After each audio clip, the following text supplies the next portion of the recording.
San Catherine, no? The China. Si San Catherine the China. Usan niya usan niya kinabat ko na.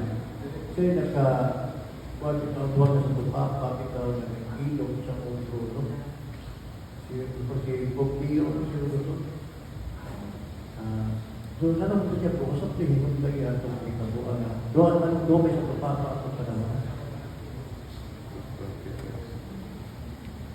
Okay. Diyan sa New Testament, ito makita nga bisan si San Pablo, iya sang gipadulong sa San Pedro. Mabasa niyo na sa buhat sa kining sulat ni San Pablo ngadto sa Galacia, no? Iyang gipadulong si Pedro tungod kay iyang itanaw nga si Pedro wala ko subay suma sa ebanghelyo. May tungkol sa kandak ni St. Peter, kung nang gipadulong siya ni St. Paul. So kana siya dili wala ka nang kasabot nga mihunong na sa nagpagkapanguho ni Pedro, di ba? Sa mga bisan sa itong nason, sa senador, o saway man sa presidente, sa wala yung pagwagtan sa pagkapanguho sa presidente.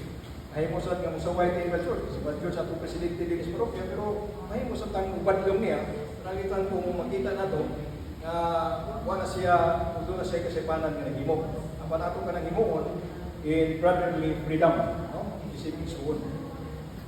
Unang diyan sa kasasaya simbahan, doon na sa mga ngayon, nagitan sa case ni St. Catherine China, nga iyan yung i-review, iyan i-review ang Santo Papa. Tungkol kay iyan nakita, ang Santo Papa, wala na magkinabuhi sa paagi na maglarawan ni Cristo. Of course, ang Santo Papa, di ko sa exempt sa temptation, isa sila exempt sa niya ang si St. Catherine, iyan i-review Pope during his time. Tungkol kay iyan nakita, sama ni San Pablo, sa panahon ni San Pablo, iyan ipadlong si Pedro, sa iyang pag-ininaw, ang Santo Papa na itong panahon na wala na magsubay sa kinabuhi na ngayon kaniyang ipakita, isipang iinan, nagkusubang ang Kristohanon. Kaya doon ay panahon sa simbahan na doon ay tribal claimant pagkapapasi. No? Pero ako masagot na naduhan ng Pope, kundi usak ka legitimate Pope, kaya mo sa is the anti-Pope or claimant kundi papasi. Pareha na sa panahon sa panatungin sa Revolution 1. Si Marcos i-claim na president, ba? Si Corrizat i-declare na president. No?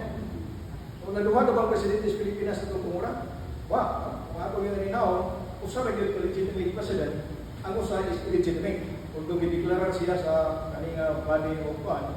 Pero ang tinuray, usa na yun ang tinuod yung ipili sa katawan. No? Naalay confusion among